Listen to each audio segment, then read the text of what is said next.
رونالدو ما بيلام ولا 1% باللي عم بيصير بنادي النصر. هو الهداف لهيدا الفريق منذ مجيئه. مش عم بحكي عن تاليسكا، عم بحكي منذ مجيئه. هو يلي عم يشيل النادي، هو يلي عم يتحرك، هو يلي عم يقدم كل شيء. بس النادي شو عم يعمل معه؟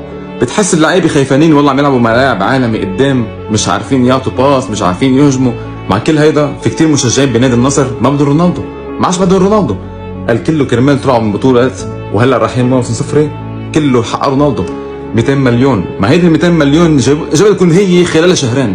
خلال شهرين النادي طلع 200 مليون من قبل تذاكر الملاعب ومن قبل قمصان رونالدو.